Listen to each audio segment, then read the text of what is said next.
The rain fell hard that autumn evening, cold and heavy, as if the sky itself was mourning. Rose Catherine Merrick stood at the edge of a deep ravine, her shoes soaked, her dress clinging to her legs, her hair stuck to her face. She was not crying. She was calm in a way that frightened her. After 3 months of running, hiding, and fearing every shadow, she believed this was the end.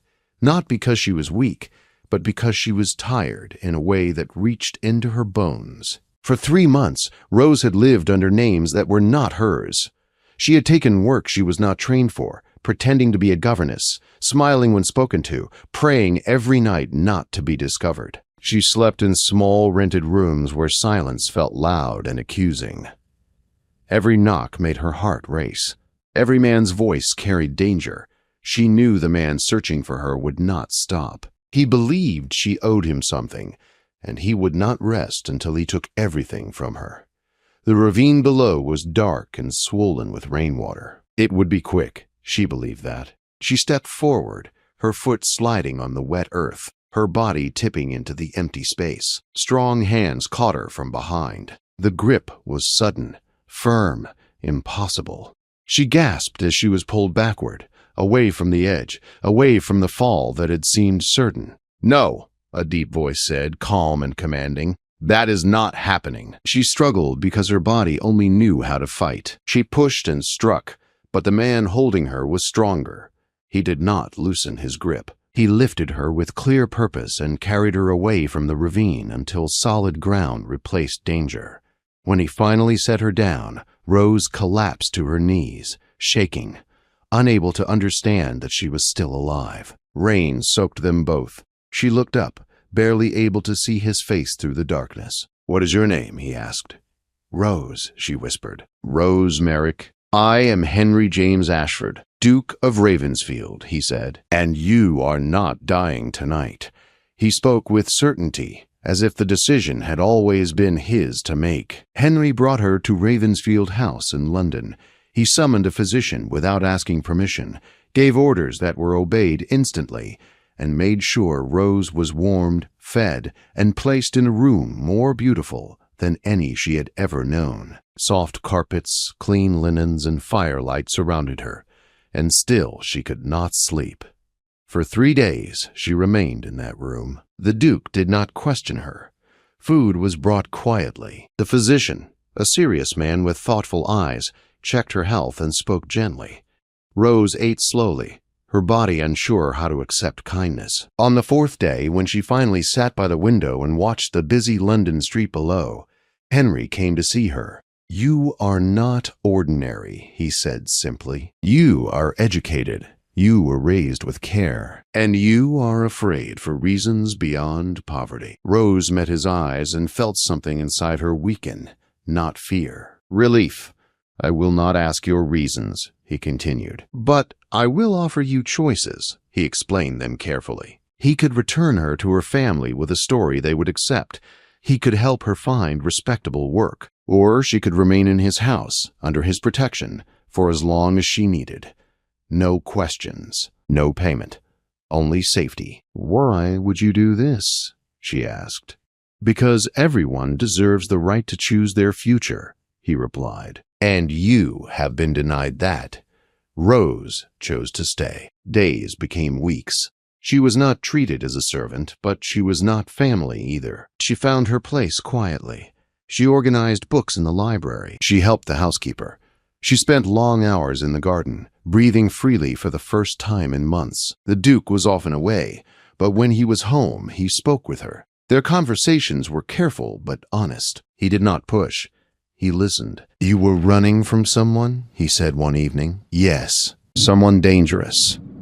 "Yes." "You owe him nothing," Henry said. "And if he ever tries to find you, he will answer to me." Rose believed him. 3 months later, Henry's sister arrived. Lady Margaret watched Rose closely, sharp-eyed and observant. Before leaving, she spoke plainly. "My brother is in love with you."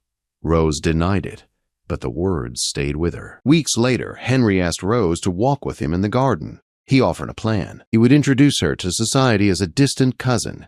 It would give her protection, freedom, and choices. And because, he admitted, I wish to know you better. Rose agreed. Under his name, she slowly stepped back into the world. With each passing month, her fear loosened its grip. She began to see Henry not just as a rescuer, but as a man of deep care and quiet strength. When he finally asked her to marry him in the same library where they had shared so many conversations, she said yes, but she did not tell him the truth. The wedding was small and elegant. Rose wore white silk and smiled when expected. Inside, fear twisted her chest. She was marrying a man she loved while hiding the darkest part of her life. As night fell and the house grew quiet, Rose sat alone on the edge of the bed, her hands trembling. A soft knock came at the door, and with it, the moment she could no longer escape. Henry entered the chamber quietly and closed the door behind him. He did not approach the bed at once. He looked at Rose as if he were trying to read something written beneath her calm face.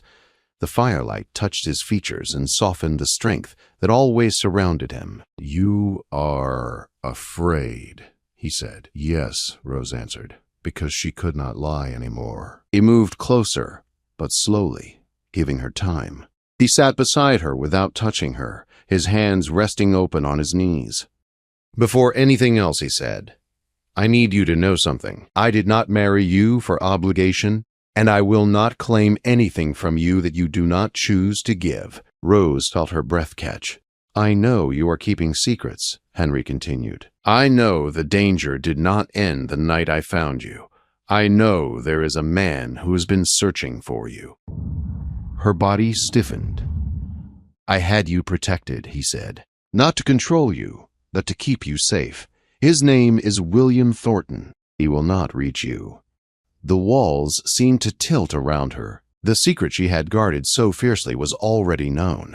"I need to tell you something," she whispered. "I know," Henry said, "and nothing you tell me will change what I feel." The words broke something open inside her. Rose told him everything. She spoke of the man who had forced himself upon her when she was powerless to stop him. She told him of the child she carried and lost while running in fear. She spoke of shame that did not belong to her but had wrapped around her all the same. She told him why she feared touch and why she believed she would never be whole again. Henry listened without interruption. When she finished, silence filled the room. Then he took her hand gently. "You were not ruined," he said. "You were wronged, and there is nothing about you that is unworthy of love." Rose began to cry, deep and shaking sobs that came from years of holding herself together. "I will not take your body," Henry said, holding her as she wept. "I will wait. I will protect you, and I will give you time." They did not share a marriage bed that night. Instead, Henry stayed with her until she slept, his presence steady and safe. The days that followed were quiet and careful. Henry made no demands. He spoke to her as a partner, not as someone who owned her. Slowly, Rose began to breathe again. Henry shared his own truths. He spoke of a childhood ruled by control and distance. He spoke of loneliness and duty. He told her that trust did not come easily to him either. "We are learning together," he said. Weeks passed. Rose began to reach for him first. A hand held during walks. A shoulder leaned against during evenings by the fire. Each small step mattered. One night, she asked him to help her undress, not for passion, but for trust. Henry moved with care, his touch slow and respectful. He looked at her not with desire alone, but with honor. "You are safe," he told her. When they finally came together, it was gentle and chosen. Rose learned that closeness did not have to mean pain, that love could live in patience. Spring came softly. Rose felt herself changing. She laughed more. She slept peacefully. She believed in tomorrow. And then she learned she was with child again. This time, there was no fear, only wonder. Henry's devotion deepened. He read, asked questions, stayed near. He treated her growing body as something precious. "I want our child to know love," he said. Their son was born on a bright spring morning. Henry waited outside the room, pacing, praying, holding hope in his chest. When he finally held the child, tears filled his eyes. They named him James. Rose recovered quickly. Nursing her son felt like reclaiming something stolen long ago. Her body was no longer a place of pain. It was a place of life. The man who had once hunted her faded into silence. Rose did not ask how. She trusted Henry had ended the danger. Years passed gently. Another child followed, then another. Rose began helping women like herself. With Henry's support, she created a safe home for those who had nowhere else to go. She listened. She understood. She offered hope without judgment. One evening, years later, Rose stood in the library and looked at her reflection. She was no longer the woman at the ravine. Henry came behind her and took her hand. "You survived," he said. "No," she replied softly. "I lived." And for the first time, she believed it fully. But life still held lessons yet to come. And love, as Rose would learn, was a journey that never truly ended. Years passed, not loudly, but with a steady grace that surprised Rose when she paused to notice it. Life did not become perfect. It became real. And in that reality, she found peace. James grew into a thoughtful boy, quiet in the way his father had once been. He watched more than he spoke and noticed when others were hurting. Eleanor, their second child, was spirited and curious, always asking questions and always certain that answers existed if one looked hard enough. Little Helen followed behind them, fearless and laughing, convinced the world was a place meant to be explored. Ravensfield House changed with them. Laughter replaced silence. All shoes were left in hallways. Toys appeared in corners once reserved for serious conversation. Henry moved through it all with a gentleness that surprised those who had known him only as a duke and a man of power. Rose watched him with their children and often felt a quiet amazement. This was the man who had pulled her from the edge of death. This was the man who now knelt on the floor to listen to a child's worries with the same seriousness he brought to matters of state. The home Rose founded for women grew slowly at first. One house became 2. Then 3 women arrived, frightened and broken, carrying shame that was not theirs. Rose never hurried them. She never demanded strength. She offered time, safety, and the simple truth that healing was possible. Some nights the stories she heard followed her into sleep. Henry noticed when her rest was troubled. He never pressed her to speak, but he was always present, always ready to listen. "You do not have to carry it alone," he reminded her. She believed him. 10 years passed since the night of the ravine. On that evening, the sky was clear. Rose stood in the garden with Henry, watching their children run across the grass, their laughter rising into the quiet air. "I still think of her sometimes," Rose said. "The woman I was that night." "So do I," she believed. She had no future, Rose continued. She believed pain was all that remained. And she was wrong, Henry said. Rose smiled faintly. She was not wrong about the pain, but she was wrong about what could come after. Henry took her hand. "Survival is not the end of the story," he said. "It is the beginning." Rose leaned against him, feeling the truth of those words settle inside her. She had survived. But more than that, she had built something from survival. A family, a purpose, a life shaped not by what had been done to her, but by what she chose afterward. Henry's work in Parliament had changed as well. He spoke more often of protection, of fairness, of responsibility. Progress came slowly, but it came. Conversations began where silence once lived. Rose never claimed credit. She knew change was built by many hands, but she also knew that stories mattered, and hers had given others the courage to speak. One evening, after the children were asleep, Henry and Rose sat together in the library. The fire burned low. The same room where he had once promised her safety now held a decade of shared life. "Do you regret marrying me?" Henry asked quietly. Rose turned to him, surprised. "Never. Even knowing what you carried," he asked. "Even knowing the weight of it. Especially because of that," she said. "You did not save me to own me. You saved me so I could choose." Henry reached for her hand. "You saved yourself," he said. "I only refused to let you disappear." Spring returned again, as it always did. Rose found herself expecting another child. This time, there was only calm joy. The children were excited. Henry was careful and attentive as ever. When the child was born, another daughter, they named her Margaret.